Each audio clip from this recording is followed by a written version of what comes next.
Bonjour, bonjour. Florian, je t'entends hyper bien. Alors, je suis très très heureuse de vous retrouver ce soir avec mon invité qui va apparaître par magie des ondes qui traversent la Méditerranée et toutes les montagnes pour arriver jusqu'à Casablanca.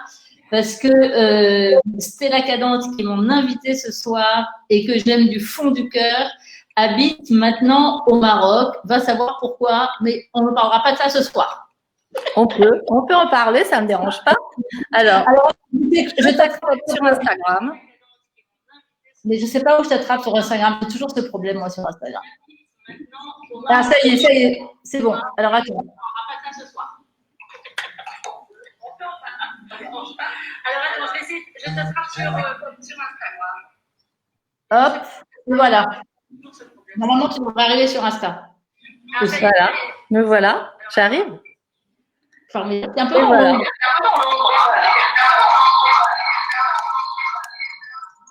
Voilà. Super. Bon, bah écoute, tu es un peu dans l'ombre, hein, Stella, là. Ouais, c'est mieux, là.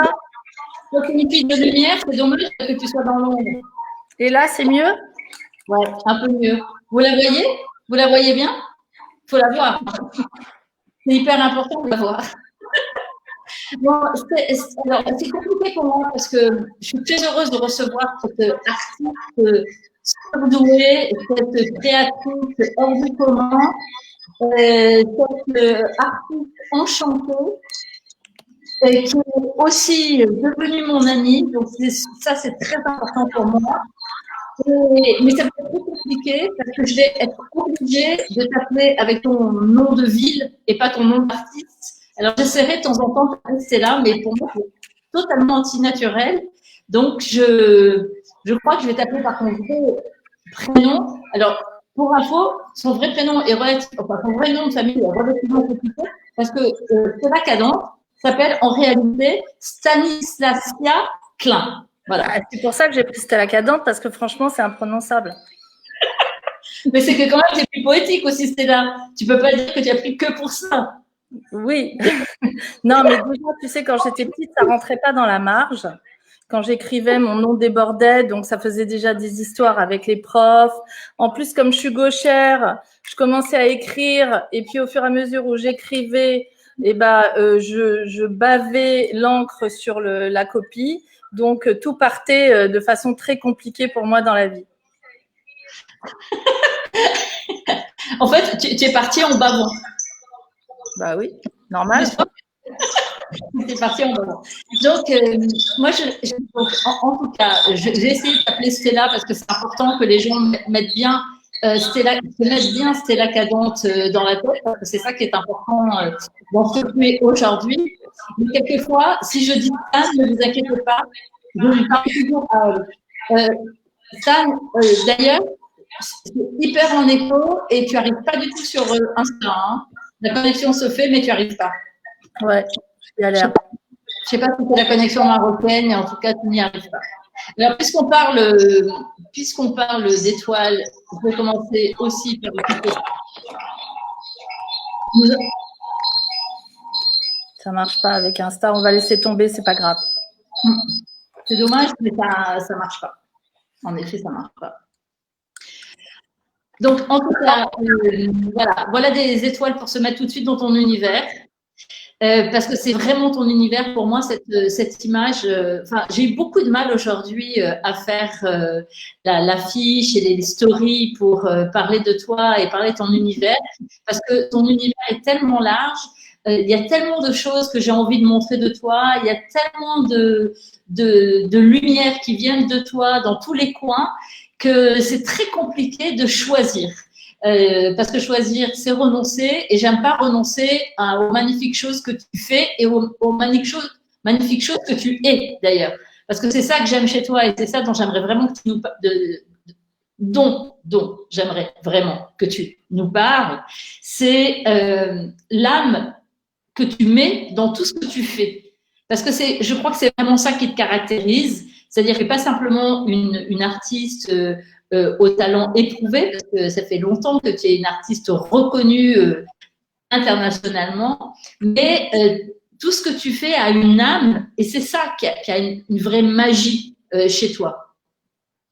Alors, écoute, d'abord, je ne me rends pas très bien compte de ce que tu me dis parce que je ne sais pas si les autres sont comme ça, mais moi, en tout cas, je travaille et je suis en tant que personne très instinctive et naturelle et sans filtre, ce qui peut être parfois assez ennuyeux et assez contrariant.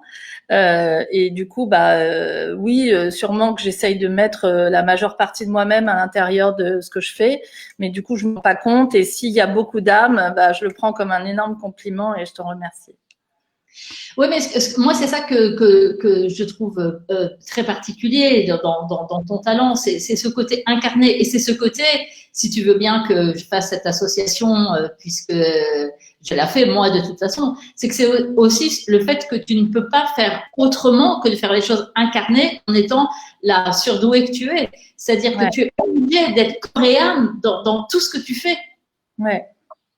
Et écoute, ça m'a pris énormément d'années pour réussir à comprendre ça en fait.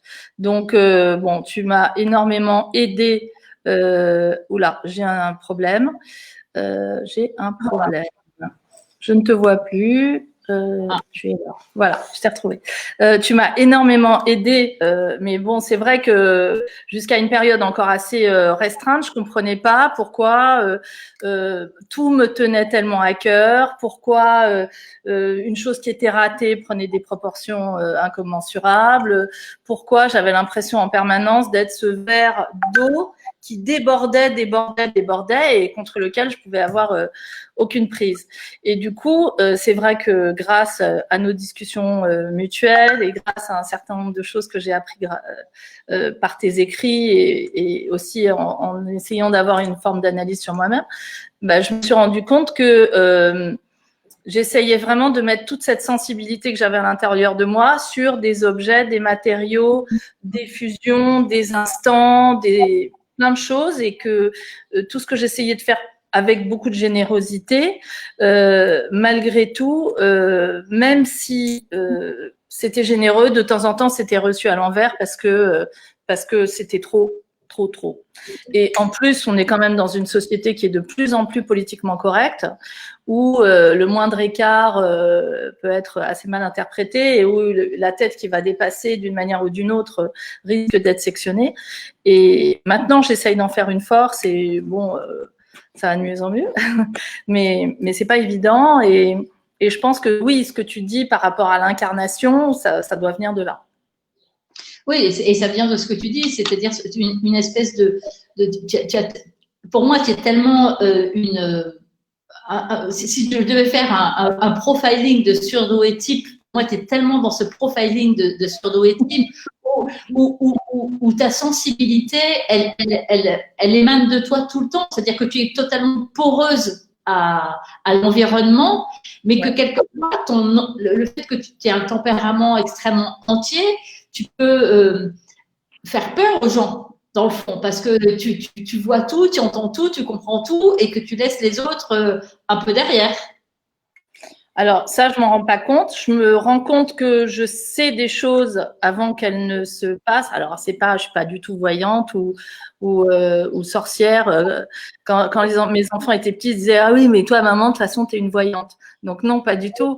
Mais c'est vrai que, comme tu dis, que j'ai l'impression d'être une éponge avec des antennes et que tout ce qui arrive du monde extérieur est attrapé par les antennes et donc macéré dans l'éponge. Et qu'après, je vais pouvoir te dire à l'avance que telle tendance de fond de la société contemporaine va être comme ça, que voilà ce qui va se passer en termes de couleurs, de design, d'habitudes de vie, de consommation de nourriture, de plein de choses. Mais c'est pas parce que je l'ai forcément analysé, bien que maintenant on a transformé cette forme de don par de l'analyse aussi quand même un peu plantée et qu'on vérifie ces fulgurances ou ces sensations par des faits et par des analyses un petit peu plus raisonnées. Mais j'ai cette chance et cette malchance effectivement de sentir instinctivement ce qui va se passer avant les autres. Ce qui peut être assez chiant parce que quand je vais l'exprimer, bah, si les gens ne me connaissent pas et ne portent pas grand crédit à qui je suis, bah, ils vont se dire non mais c'est qui cette folle, elle dit n'importe quoi, bon au secours, ou je sais pas quoi. Et le fait que les gens ne me croient pas et que de temps en temps je sois pas dans l'argumentaire puisque j'ai pas d'argument tangible pour leur dire ce que je suis en train de leur dire, bah, ça m'énerve, ça me contrarie. Et avant, j'aurais pu me renfermer et dire bon, ok, faire ma pauvre ado à 2 balles en disant bah ok, puisque personne ne m'aime et ne me comprend, je me casse. Mais maintenant, j'ai appris que ça servait à rien, donc ça va mieux. Mais parce que en fait, dans le fond, cette non-reconnaissance de ce que tu es, et finalement qu'on te croit pas, c'est souvent ce que disent les adultes sur nous. Alors, toi, tu travailles pour toi, mais ce que disent les adultes sur vous quand ils sont dans des entreprises, c'est que comme ils n'ont pas beaucoup d'arguments tangibles pour défendre leurs propos, défendre leurs idées, défendre leurs convictions intimes, défendre leur compréhension du marché, qui ne vient pas tout à fait des analyses ni Cantine ni Cali, mais qui vient d'une espèce d'appréhension de l'environnement avec toutes les antennes qui sont branchées sur ce monde, eh bien, ils peuvent passer pour des uluberlus, pour des illuminés. Ouais. On va pas les écouter, on va leur dire écoute, toi, ok, peut-être que ça sera des voitures rouges en 2025, mais faisons d'abord des études parce que c'est totalement farfelu ce que tu nous dis, et de se sentir absolument pas reconnu et pas légitimé. Et ça peut être une souffrance terrible dans les entreprises. Ouais. Moi, j'ai la chance d'être entourée de gens extrêmement bienveillants vis-à-vis de moi-même. Et d'ailleurs, ça, c'est un choix que je conseille à tous. C'est de s'entourer de gens bienveillants vis-à-vis de vous-même, et aussi que vous ayez la même forme de bienveillance vis-à-vis d'eux. Ce qui fait que ça me fait quand même une sorte de protection et de cap d'invisibilité magique qui est vachement pratique et qui me protège. Parce que ces gens qui m'aiment et me respectent me protègent. Moi, j'essaye de mon côté aussi de les protéger à ma manière. Et du coup, quand on a, par exemple, des clients insupportables ou des relations difficiles avec certaines autres entreprises, ce qui peut arriver dans la vie quotidienne d'une entreprise, ça se passe bien parce que j'ai ma cape d'invisibilité. Mais alors, comment tu la fabriques, ta cape d'invisibilité? Parce que c'est très visible tout ce que tu fais. Donc, moi, j'adore l'idée que tu te promènes dans tes univers enchantés avec ta cape d'invisibilité. Ça rajoute du rêve à ton univers dont il faut qu'on parle aussi après la cape d'invisibilité. Parce que moi, je sais bien ce que tu fais, bien sûr, mais j'aimerais bien que tu nous racontes. Alors, dis-moi la cape d'invisibilité. Je te dis, la cape d'invisibilité, c'est d'abord une sorte de force intérieure qui te dit c'est pas grave, je sais que j'ai raison, même si tout se ligue contre moi pour me montrer extérieurement que j'ai tort. Donc je me recentre à l'intérieur de moi-même, je fais un peu le tronc comme ça, comme certaines blondes à lunettes m'ont appris, et du coup, déjà ça va mieux. Et après, j'ai comme ça ces personnes avec qui je travaille, mon associé, mon homme, mes enfants de temps en temps, mes collaborateurs qui sont autour de moi et qui vont dans mon sens ou dont je sens qu'ils valident et qu'ils cautionnent intérieurement ce que je suis en train de faire. Donc ça c'est voilà, ça c'est la cape d'invisibilité. Bon, après il y a un autre truc dans le même genre mais qui n'a rien à voir, qu'il y a aussi des lutins. Alors, les lutins, ça, c'est une invention de mes enfants, mais bon, finalement, je pense que c'est pas tellement inventé cette histoire, qui sont des messieurs de taille évidemment très réduite, qui ont dans 70 ans comme ça, avec des gros nez, des chapeaux verts avec des grelots, et qui prennent des trucs et qui les déplacent, qui les perdent, qui les font réapparaître, qui font des choses merveilleuses et de temps en temps ultra énervantes, et qui en tout cas passent leur temps à ricaner de ça. Donc, ça peut aller de choses assez bêtes comme perdre des clés et compagnie. Mais de temps en temps, il y a des choses ultra impressionnantes et très, très magiques que font les lutins. Bon, alors donc nous voilà donc plongés directement dans ton univers enchanté. Et donc là, je voyais circuler sur le fil des commentaires des questions sur OK, artiste, on a bien compris. De toute façon, quand on t'entend, on a bien compris. Mais artiste dans quoi? Alors, c'est une question tellement compliquée. que je vais te laisser te répondre toi. Parce que quelqu'un a répondu dans l'architecture intérieure. Non, c'est pas tout à fait ça non plus. Non, mais ça, c'est la question chiante de ma vie en général, qui est que à l'origine, quand j'étais petite, j'ai toujours voulu être couturière et danseuse.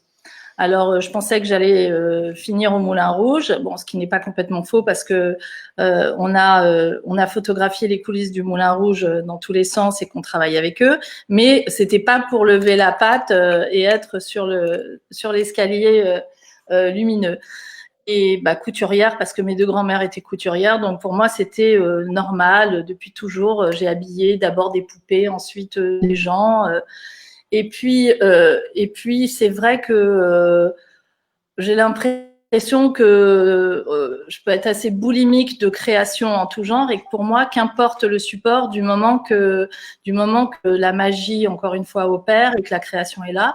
Donc, si je dois habiller une femme ou une maison ou quoi que ce soit qui puisse recueillir cette forme de création, moi, ça me va très, très bien. Alors, ça a commencé et ça a duré quand même une grosse vingtaine d'années, cette histoire de travailler dans la mode. J'ai monté donc cette marque Stella Cadente à partir de 3 bouts de ficelle sur le coin d'une table à la maison, parce que j'avais pas d'argent. Après avoir fait mes études dans le style. Au début, mon père m'avait dit, écoute, tu as eu ton bac à 16 ans, c'est super, qu'est-ce que tu veux faire? Alors j'ai dit, moi je vais être couturière. Il m'a dit, écoute, tu vas faire un vrai métier, puis après tu feras tes conneries. Donc je me suis retrouvée à Sciences Po, qui a été un passage épouvantable dans ma vie, où cette vraie notion de vilain petit canard que pas mal de gens peuvent ressentir, là-bas, j'étais au top de la vilain petit canaritude. Et du coup, dès que j'ai pu arrêter, c'est-à-dire à mes 18 ans, donc j'ai pas fini, je me suis cassée et là, je suis partie à New York faire mes études de style. Et quand je suis revenue, j'ai d'abord travaillé chez les autres et puis j'ai tout de suite monté ma marque parce que j'étais sûre qu'il fallait que je fasse un univers à moi. Et comme je voulais pas m'appeler de mon vrai nom, parce qu'en plus, j'aimais bien me cacher derrière un faux, j'ai choisi ce mot de Stella Cadente. On a compris la cape d'invisibilité. Ça, on a bien compris. Aussi. Et du coup, j'ai choisi ce mot de Stella Cadente qui veut dire étoile filante en italien, mais qui simule pas mal le prénom et le nom de famille, et qui en plus est quand même un joli signe parce que quand tu vois une étoile filante dans le ciel, si tu fais un vœu et que le vœu va forcément se réaliser. Donc moi, ça m'allait très bien. Donc dans le logo, il y a l'étoile filante et tout le monde, comme tu le disais en préambule, m'appelle Stella, donc ça me va bien. Mais les affres de la vie ont fait que j'ai fait de plus en plus de collections, de boutiques, j'ai travaillé avec de plus en plus de gens et tout ça grossissait gentiment jusqu'au moment où il a fallu quand même prendre encore plus d'ampleur. Et là, j'ai fait une association malheureuse avec des investisseurs et qui s'est assez mal passée. Et finalement, j'ai décidé de me redéployer différemment dans la décoration, mais sans pour autant oublier la mode parce qu'on continuait à développer des bijoux, des petites capsules de vêtements, etc. Mais si tu veux, même si j'adore le corps et le rapport au corps et à la femme et à l'homme et d'embellir les gens, parce que si j'embellis les gens, ça va les aider eux-mêmes à vivre et du coup, moi, ça va me faire du bien. Même si toute cette notion-là était super importante pour moi, on a quand même réussi à faire aussi avec la décoration d'intérieur un peu le même travail, de faire du bien aux gens dans leur intérieur, dans les hôtels, dans les restaurants, dans pas mal de choses. Alors, je vois que tu commences à poster. Ça, c'est un hôtel qu'on a fait avec des milliers de LED qui tombent du plafond comme un feu d'artifice. Donc, tu es dans le lobby, tu t'emmerdes parce que tu dois attendre que le monsieur photographie ton passeport. Et pendant ce temps, tu regardes ça et ça te fait du bien. Donc, à chaque fois, si tu veux, cette notion de réenchanter le quotidien, je l'ai toujours eu en habillant les femmes et puis maintenant on l'a en faisant de l'architecture d'intérieur et de la déco et puis on l'a encore parce que à l'origine mon associé Florian Claudel était photographe et donc on a commencé aussi à faire un travail photographique ensemble. Donc je suis comme ça par exemple. Comme ça par exemple. Alors ça ce sont des triptyques qui ont été faits à la bougie. sans aucune retouche photographique, parce que la notion de retirer les boutons et de mettre la bouche pulpeuse et toutes ces conneries, ça n'aide que les cabinets de vente de crème, mais en aucun moment ça n'aide les femmes. Donc on a retiré les retouches photographiques et par contre on a refait une lumière à la bougie pour être de nouveau dans cette atmosphère un peu à la peinture hollandaise, tu vois, comme ça, très sensuelle. Et on a fait face, profil gauche, profil droit pour donner vraiment la notion de la beauté en 3 dimensions de la femme. Donc ce travail-là, c'est un travail de photographie et de direction artistique et de scénographie. Donc oui, à la question, mais qu'est-ce que tu fais comme profession? Voilà, je fais tout ça. Et comme diraient mes enfants, que j'adore et qui passent leur temps à se foutre de ma gueule, ils disent de toute façon, on sait même pas comment tu t'appelles et on sait même pas ce que tu fais. Donc, quand les gens disent profession de la mère, on ne sait jamais quoi dire. On peut dire génie artistique ou oh là là, c'est beaucoup, c'est trop. Créatrice enchantée, c'est pas mal. Ouais, ça me va bien. Hein, parce que tu es aussi très inspirée, parce que bon, tu es aussi très très inspirée par les contes de fées. On l'a bien senti rien que dans ton parcours. Hein, c'est un peu comme une histoire de contes de fées finalement. On ne sait pas très bien comment ça va finir, mais un peu comme dans les contes de fées, on ne sait jamais très bien comment ça va finir. Et ouais, quand même... J'espère par un mariage et pas que les enfants seront mangés dans la forêt par les ogres. C'est ça. Attends, qu'est-ce qui s'est passé là? Attends. Non, c'est pas mal. Tu es exactement avec un pont sur un feuille-bord. Tu vois, ça c'est le genre de déco qu'on adore faire, c'est-à-dire qu'on a commencé par recouvrir toute la cage d'escalier à la feuille d'or, qu'on n'a pas verni ensuite. Donc déjà, ça c'est un travail qui est génial à faire. On passe de la feuille d'or comme ça prend des plombes, mais c'est presque un truc assez rituel à faire. Et du coup, ensuite on l'a pas verni. Et l'or vieillit en même temps que la maison. Donc là, il est dans une teinte déjà assez mordorée. À l'origine, il était blanc, presque blanc jaune.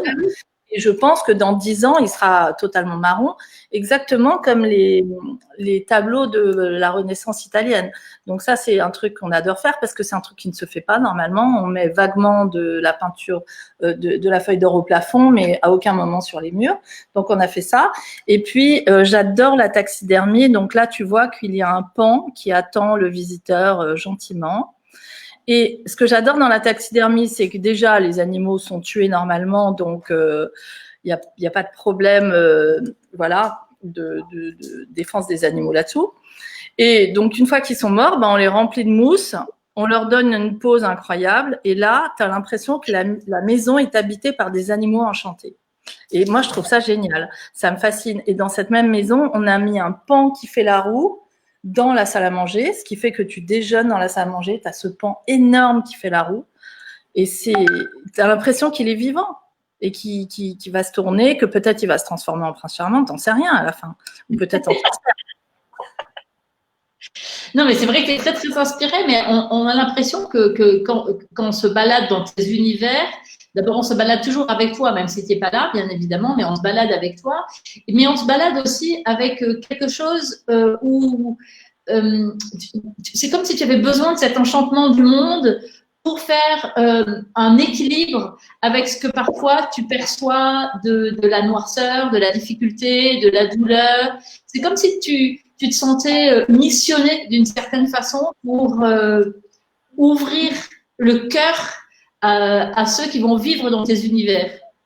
Écoute, franchement, j'ai pas envie de dire que tu es géniale parce que ça fait un peu flagorneuse, mais c'est pourtant la vérité parce que ce que tu dis, c'est d'une justesse et d'une acuité totale.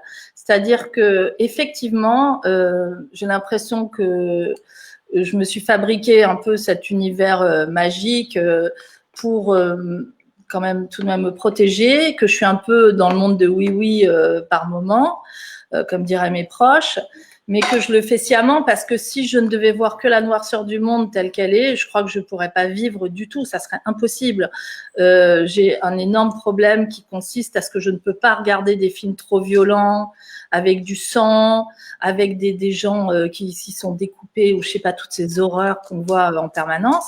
Et c'est pas du tout de la sensiblerie de ma part, c'est simplement que je vis tellement le truc quand il y a un film, par exemple, et qu'on va au cinéma, s'il y a une scène de bataille, bah, je suis sur le champ de bataille et moi aussi, on me coupe un bras et ça peut vite être très, très compliqué pour moi et je ne peux pas regarder ces films. Donc, au début, tout le monde était là, ouais, t'es qu'une chochotte, n'importe quoi.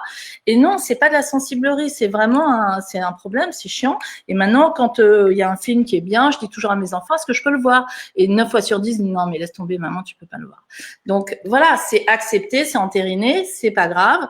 Ça fait partie du côté pénible de l'affaire, qui est que cet excès de sensibilité fait que je suis à la place de la personne, même si potentiellement je suis quand même au courant que c'est pas la vraie vie et qu'il y a un caméraman qui fait comme ça derrière le monsieur. Mais j'arrive pas à... C'est là où je te dis que ce problème d'être sans filtre, c'est que je n'arrive pas à relativiser. Oui, et puis c'est pour ça que moi j'ai toujours eu cette sensation que ces univers-là, comme tu viens de le confirmer d'ailleurs, étaient là pour te protéger de ta trop grande sensibilité. Comme il y a une dame, Anne Philippot, qui dit chouette, je ne suis plus seule avec ces films. Bah, moi aussi, ça me fait plaisir parce que je pensais que j'étais la seule gogole qui pouvait pas regarder les films d'horreur.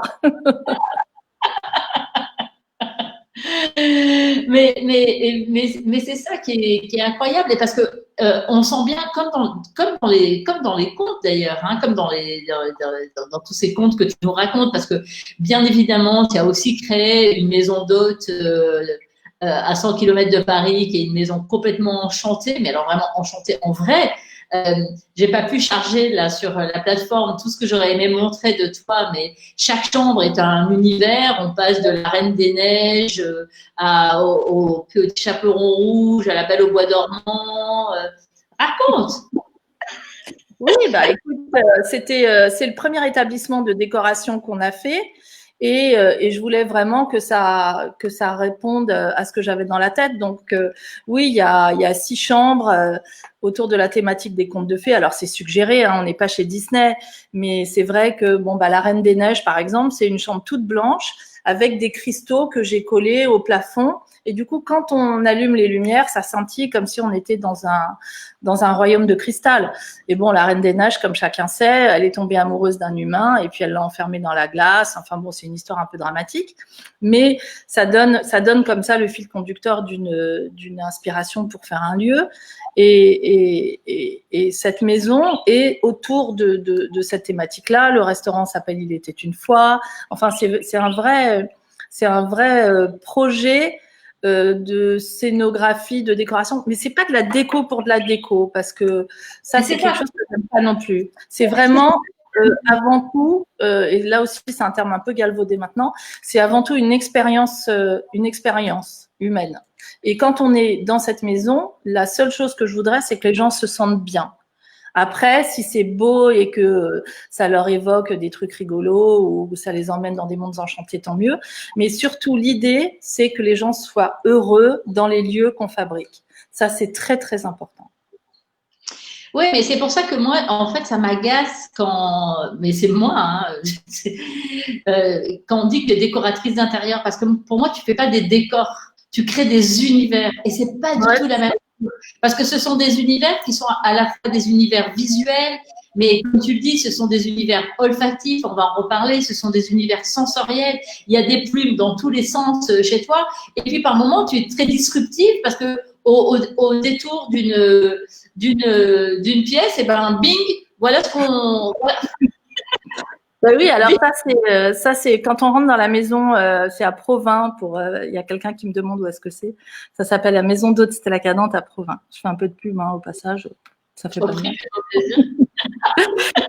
Et bah quand on rentre dans la maison, on tombe là-dessus. Alors c'est quoi? Bah en fait c'est une femme qui a traversé le plafond et on peut imaginer que la moitié est au-dessus. Bon, ce qui est évidemment pas le cas parce que c'est des simples jambes et j'ai mis une jupe autour. Mais voilà, ce décalage, je le trouvais amusant. J'adore l'humour. Je trouve qu'on peut dire plein de choses incroyables avec l'humour. Et puis bon, bah peut-être que les gens peuvent penser que c'est moi, que je suis encore à moitié perchée, mais quand même un peu là. Et je pense qu'il y a aussi une petite dédicace au film Peau d'âne de Jacques Demy. Que certaines apprécieront peut-être autant que moi, ou bah, Delphine Seyrig, qui est quand même ce monstre de féminité, qui représente la marraine de Peau d'âne, qui est une fée. Bah, elle crève le plafond, et quand elle monte et quand elle descend dans les airs, elle crève le plafond. Donc je pense que sans le faire tout à fait exprès, j'ai fait une petite dédicace à ce merveilleux enchanteur qu'est Jacques Demy. Oui, mais de toute façon, ce sont tes jambes. Hein. Moi qui connais tes jambes, là, on voit que ta tête. Mais moi qui connais tes jambes hein, et qui connais ta façon de t'habiller, ben, c'est toi, en fait. Incontestablement, c'est toi. On ne peut pas se poser une seconde la question. Et moi, j'aime bien dans ce que tu expliques, ce côté qu'on retrouve beaucoup chez les adultes surdoués, c'est-à-dire que tu ne sais pas comment les choses te viennent. Parce que, en fait, elles te viennent par une espèce d'accumulation de choses que tu as vues, de choses que tu as entendues, de choses que tu as ressenties. Et tout d'un coup, c'est là et c'est comme une évidence. C'est-à-dire qu'il n'y a plus du tout de réflexion. Ça devient une évidence. C'est exactement ça. Et là aussi, je trouve ça incroyable que tu arrives à savoir tout ça. Moi, je raconte toujours à qui veut l'entendre cette expérience où finalement, bah, moi, je savais pas du tout que j'étais différente et zèbre, surdouée, enfin, je sais pas comment on doit dire. Et puis un jour, je me suis retrouvée dans ton cabinet totalement par hasard. J'ai trouvé que tout ce que tu disais était incroyable de justesse. Et bon. Et après, tu m'as tendu un bout de papier, un bout de post-it, et tu m'as dit achetez ce livre et lisez-le. Donc, me voilà partie à la Fnac, j'achète le livre, je commence à lire, et là, je ne comprends pas comment 150 pages parlent de moi. Que de moi. Et chaque page, je me dis putain, c'est un truc de malade. Donc je le donne à l'homme qui partage ma vie, qui le lit et qui dit ça y est, Dieu du ciel, j'ai trouvé le mode d'emploi. Et en fait, c'est ça, c'est que tu arrives à savoir, et cette histoire de création, c'est tout à fait ça. C'est-à-dire que moi, je ne sais pas expliquer d'où viennent toutes ces inspirations, ces mélanges, mais à un moment donné, tout se plug les uns avec les autres avec beaucoup de justesse et ça sort. Ouais. Ça sort, et du coup, ça sort, chez toi, en tout cas, enfin, dans ce que tu crées, ça sort toujours de façon polymorphe, c'est-à-dire que c'est jamais tout ce que tu fais est une œuvre d'art. C'est-à-dire que c'est pour ça que j'aime pas ce mot de décoratrice d'intérieur. Je trouve que tout va bien avec les décoratrices d'intérieur et les décorateurs d'intérieur. J'ai rien contre eux, mais pour moi, tu fais pas le même métier.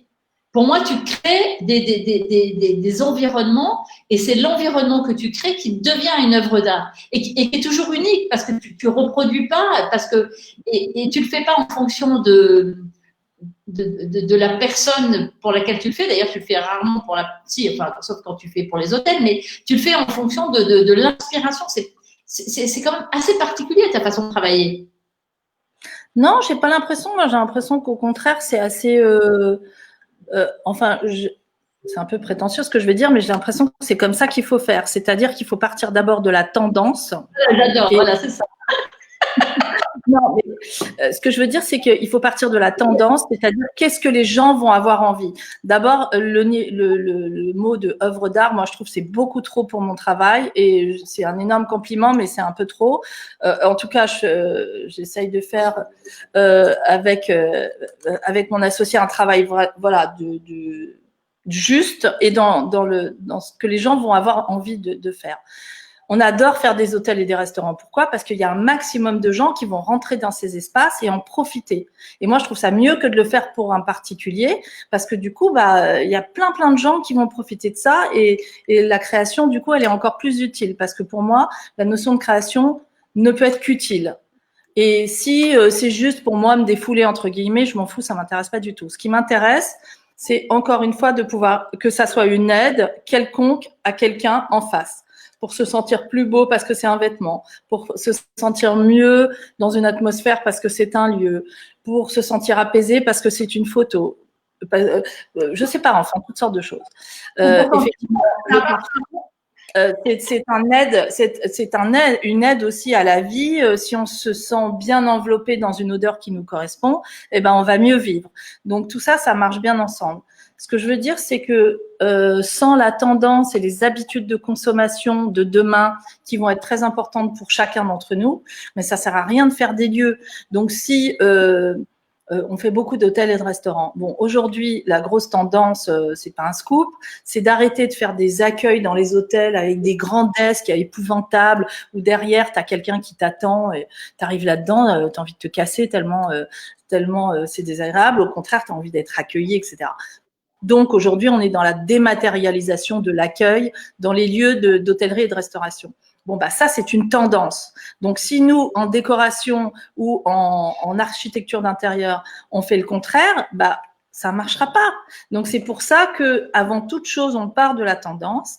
Ensuite, on discute avec nos clients parce qu'ils ont quand même des besoins opérationnels que nous, on va peut-être pas connaître. Ils vont nous dire, ah ben moi, je peux pas avoir quelqu'un tout le temps derrière mon bar parce que c'est trop cher. Donc, c'est la personne de l'accueil qui va les servir un café. Je te dis n'importe quoi. Et à ce moment-là, on va faire des lieux où on va essayer comme ça de mixer un accueil avec un bar. Et puis, on va faire rentrer beaucoup de végétation parce qu'on a compris que la végétation était très importante maintenant, etc., etc. Donc, ce que je veux dire, c'est que quand tu dis que c'est des œuvres d'art, encore une fois, je trouve ça génial et je le prends comme un énorme compliment. Mais pour moi, c'est juste corréler, mettre du beau, un peu de praticité, d'intelligence, d'atmosphère au milieu de fonctionnalités, et tout doit être intermélangé pour que ça soit, encore une fois, plein et entier. Oui, mais tu vois,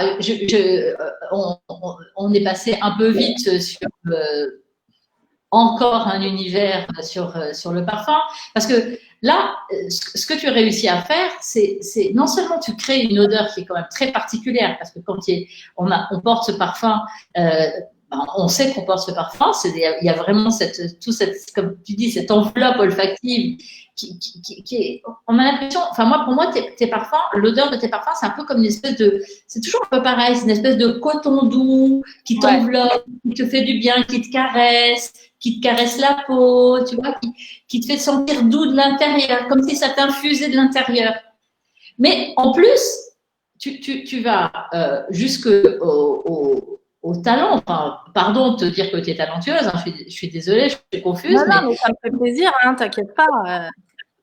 Tu vas jusqu'au talent de faire des bouchons, je vais encore utiliser mon mot, je suis désolée, mais qui sont des objets précieux, qui sont des œuvres d'art en soi.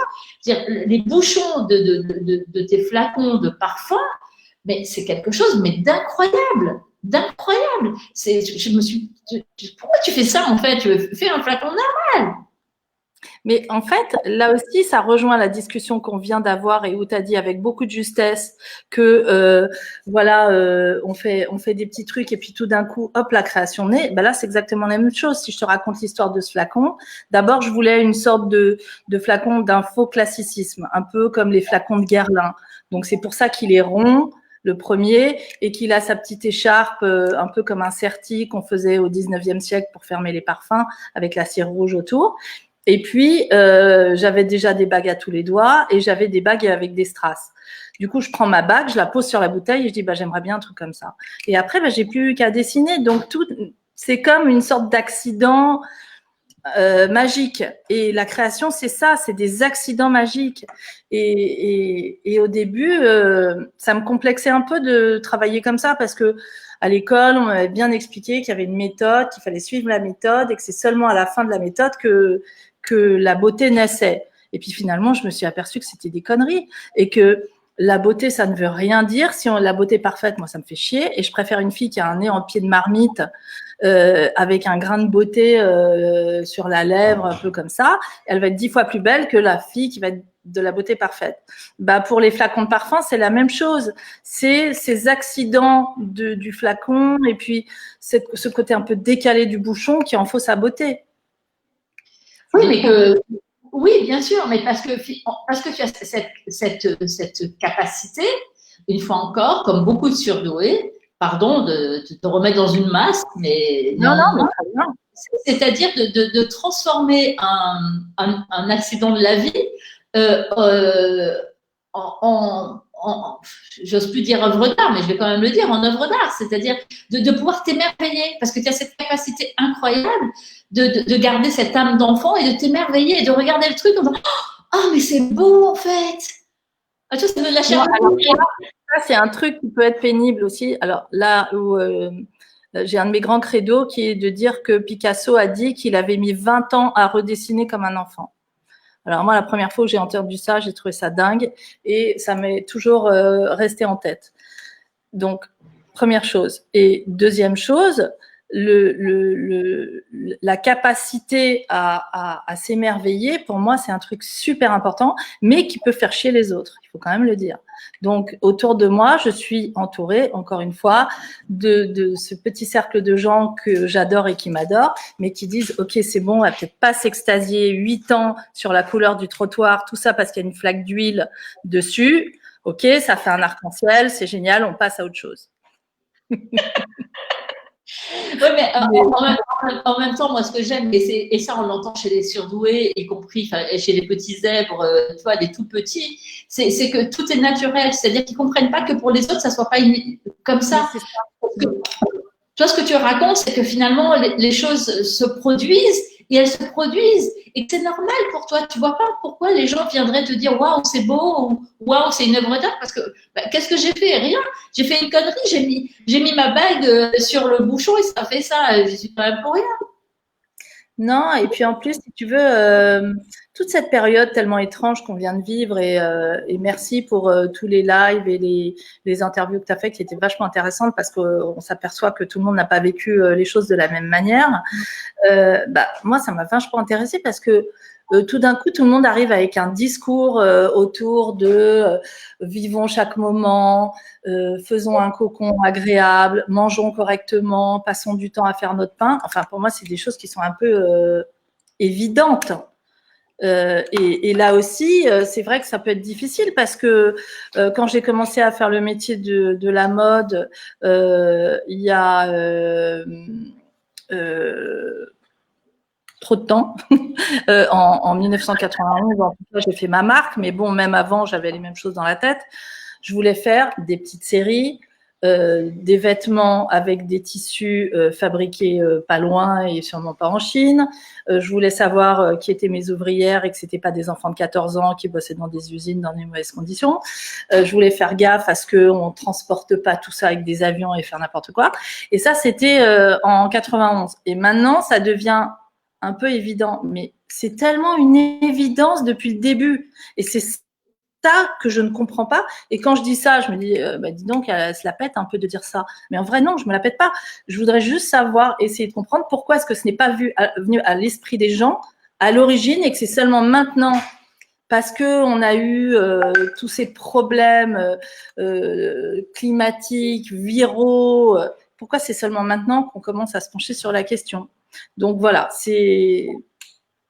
Mais tu as raison, finalement, j'aurais jamais dû écrire de livre parce que, en fait, il suffit de t'entendre parler pour saisir toute la subtilité du fonctionnement des surdoués et en particulier ces notions d'évidence et puis de préoccupation de l'humanité. Moi, je me souviens d'un patient un jour dans mon bureau qui me dit, de toute façon, je sais pas très bien ce que pourrais faire de ma vie parce que dans le fond, la seule chose que j'aimerais vraiment, c'est aider l'humanité à mieux vivre. Et c'est finalement ce que tu nous dis là, c'est-à-dire que pour toi, c'est juste évident. Et que là, tout d'un coup, que ça devienne un sujet à la mode, c'est aberrant. En termes de tempo, c'est totalement décalé. Si on avait pris conscience de tout ça il y a 30 ans, on n'en serait pas là aujourd'hui à se poser des questions un peu infantiles en réalité. Oui, et puis ce qui me désespère un peu, c'est qu'on se pose celles-là qui sont géniales et vachement intéressantes et je suis hyper contente. Et puis de l'autre côté, je trouve qu'il y a plein de trucs sur lesquels on régresse énormément. Effectivement, sur le communautarisme, la femme, enfin des sujets qui sont ultra importants. Et aujourd'hui, on en est encore à taper sur la gueule des blacks jusqu'à temps qu'ils meurent. Et puis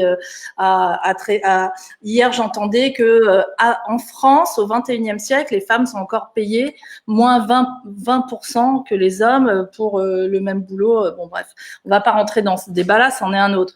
Mais simplement pour dire que… On va revenir à tes plumes. Comment ? On va revenir à tes plumes. Oui, alors là, on est dans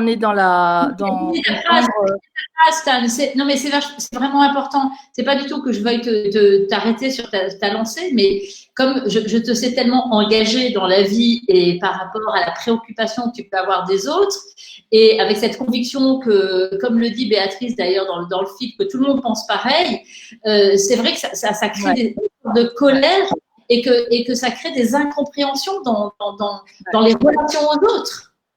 Ouais, c'est vrai que par moment, comme dit Béatrice, tout le monde pense, voilà, pour moi c'est une sorte d'évidence. Et puis tout d'un coup, il y a un atterrissage qui peut être assez violent où on se retrouve confronté à des situations où les gens disent mais elle est folle, pourquoi elle dit ça, pourquoi elle fait ça. Et en vrai, c'est là où les choses sont totalement en opposition les unes. Enfin, c'est pas de l'opposition, c'est plus une autre planète. Par moment, je pense que on est sur une planète totalement différente. Et il faut l'accepter. Oui, mais en fait, cette sensation-là vient, une fois encore, de cette intelligence aiguisée, acérée, qui scanne le monde en permanence et en continu, et qui prend dans ses filets toutes les émotions qui circulent, toutes les sensations qui circulent, avec une capacité à embrasser le monde à 360 degrés. Parce que c'est ça qui fait ce que tu racontes. C'est ça qui crée ce que tu racontes. Je pense. Mais en tout cas, ce qui va être compliqué, c'est d'arriver à me calmer sur la boulimie de création. J'ai envie de faire tellement de trucs dans ma vie encore et je vois que quand même les années passent malgré tout et que il faut que je me calme. Mais par moments, je dis alors je vais faire ça. Et en fait, je peux pas en faire 3. Même dans cette liste de 15. Donc, ça, c'est un truc qui est un peu compliqué. La notion du temps, je trouve que plus ça va, plus le temps avance. D'ailleurs, j'ai une petite théorie où je pense que la Terre tourne de plus en plus vite autour du Soleil et c'est pour ça que j'ai de moins en moins de temps. Ah, d'accord, très bien. Et dis-moi, alors, donc, je peux pas te laisser, enfin, je vais pas te laisser tout de suite, mais bientôt, sans parler des plumes quand même, qui sont aussi, on a parlé de la taxidermie tout à l'heure, mais les plumes, il y en a partout, et il y en avait beaucoup dans la mode, il y en a encore beaucoup dans la mode, et il y en a beaucoup dans les objets que tu crées. Dans les univers que tu crées. Et ça, c'est toujours pareil. Ça a toujours ce côté un peu régressif, un peu douillet, un peu doudou, qui apaise. C'est comme si tu voulais toujours faire du bien aux personnes qui vont être dans l'univers dans lequel tu es. La plume, c'est un matériau magique parce que c'est naturel. Là aussi, ça ne tue pas les animaux. Ils se débarrassent de leurs plumes à un moment ou à un autre.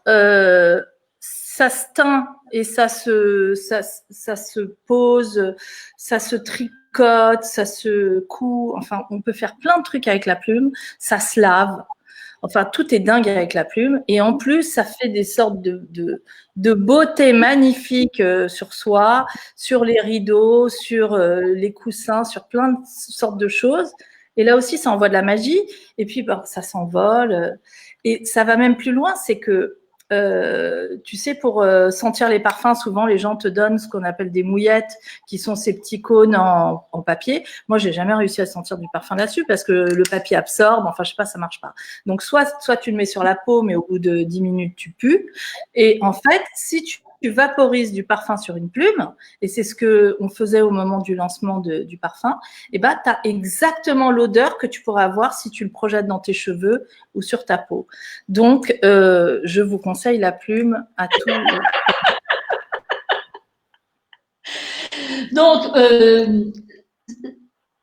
je pourrais parler des heures avec toi, tant tu crées et tant il y a de choses à dire. Et c'est vrai que, bon, alors surtout ne t'arrête pas, surtout continue. Mais moi, j'aurais presque envie de te dire, va un peu plus vite, en fait. Fais encore plus de choses.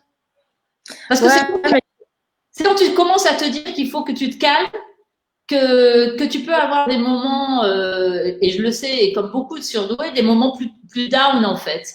Où tout d'un coup, tu te dis que plus rien ne sera possible. Des espèces de moments de blues terribles. Bah oui, parce que je pense que notre état cette histoire de verre d'eau plein, bah c'est ça, c'est que par moment ça déborde et quand ça déborde, bah t'en fous partout, quoi. Donc on se sent presque démembré, ou je sais pas comment dire, et totalement arrêté dans notre élan d'énergie et de créativité. Et je trouve que là où tu fais un travail merveilleux sur nous, et moi en tout cas tu m'aides beaucoup, c'est que tu arrives à m'aider, à me faire retrouver cette énergie intérieure et cette force positive pour retourner j'allais dire au combat, mais c'est pas un combat, pour retourner en première ligne et pour continuer l'aventure. Alors, il faut regarder tes mains 2 minutes quand même avant de te laisser. Monte tes mains en vrai et je les montre comme ça. Elles sont là, mes mains. Ben voilà, regarde, je les ai même comme ça. Et là, j'ai fait calme, j'ai fait qu'une seule couleur sur mes doigts. Contrairement à la photo où j'ai un très beau dégradé, parce que normalement, je fais des très beaux dégradés qui sont un peu compliqués, mais que les filles au magasin de beauté me font. Parce que tu fais aussi des bijoux, tu fais des bijoux, tu as un bracelet, 2 bracelets autour du poignet, moi aussi d'ailleurs, hein, des bracelets de Stella autour du poignet. On est copines de bracelets. Ah oui, tu as la bague couronne, très bien. Des bagues de couronne, parce que bon, forcément, si tu fais une bague, c'est forcément une couronne. Donc, vraiment, tout ça est tellement, tellement joyeux, tellement merveilleux, mais vraiment au sens de l'émerveillement, quoi, d'avoir des grands yeux comme ça écarquillés. Donc moi, je veux te voir partout, tout le temps, te sentir, avoir tes bijoux. Il me tarde que tu refasses des fringues que je puisse porter, parce que la roue tournant pour tout le monde, je suis pas sûre que juste avec quelques plumes, ça puisse faire l'affaire. Mais bon, on verra. Hein, tu me diras ce qu'il faut que je fasse. Hein? Non, écoute, la seule contrainte, c'est une contrainte économique, c'est que nous, pour l'instant, on travaille seul, enfin seul, on a une société mais qui nous appartient, on ne fait pas partie d'un groupe, parce que justement là aussi, la création et le gros groupe financier font pas forcément bon ménage, et tout le monde l'a plus ou moins quand même expérimenté dans nos métiers. Donc la seule chose pour laquelle tu ne vois pas plus, c'est pour des questions de surface économique. Mais là aussi, il faut peut-être trouver des idées différentes. Et on travaille beaucoup là-dessus. On travaille sur des idées de changer le format économique. Bon, ben super. Bon, ben, écoute, j'ai plutôt envie de te laisser, mais comme tu as expliqué que la Terre tournait pour une question, une raison. Regarde, ça fait 52 minutes qu'on papote. Tu vas pas me dire qu'en vrai, ça fait pas seulement un quart d'heure. 5 minutes même, tellement le temps est passé vite avec toi. Tu vois bien, t'as bien. Bon, écoute, je veux bien que tu postes dans les commentaires, enfin je le ferai sinon moi, ton site, la maison de Stella et tout ça, parce que moi ça me fait plaisir que les gens aillent voir ce que tu fais, et c'est pas faire de la pub, parce que je trouve que c'est idiot d'avoir ce genre de mentalité dans la tête. C'est montrer le talent de quelqu'un, et moi j'aime les gens talentueux, et donc je t'aime. Et je t'embrasse très très fort, et mille merci d'avoir partagé ce moment passionnant avec nous. Merci à toi, Jeanne. Nous aussi, on t'aime et tu nous aides à vivre tous les jours, et ça, c'est un cadeau. Ciao, ciao.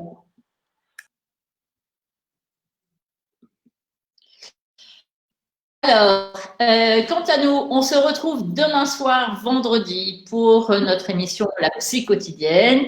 Et le vendredi, vous vous souvenez que la psy est à vous, et donc que c'est une émission qui est construite avec vos questions. Donc, je ne peux pas vous dire de quoi on parlera demain, puisque c'est vous qui allez en décider. Donc, sur le post dans la journée, n'hésitez pas à poser des questions qui vous tiennent à cœur. Si, pour des tas de raisons, vous ne souhaitez pas que les autres voient les questions et qu'elles soient exposées à la vue de tout le monde, vous pouvez toujours m'envoyer vos questions par Messenger et en privé. En général, je lis ce qu'on m'envoie. En général, c'est vrai que quelquefois, je reçois beaucoup de choses et j'arrive pas à tout lire, mais voilà. En tout cas, le vendredi, je lis. Parce que je sais que certaines personnes préfèrent m'envoyer leurs questions en privé. Donc, demain soir, c'est vous qui faites l'émission. Donc, c'est avec vous que nous allons la construire. Et pour maintenant, je vous embrasse très fort. Alors, à quel livre elle faisait référence tout à l'heure? Je ne sais pas. Ah, je me souviens pas de quoi en parler. Donc, je vous embrasse très fort et je vous souhaite une très, très bonne soirée.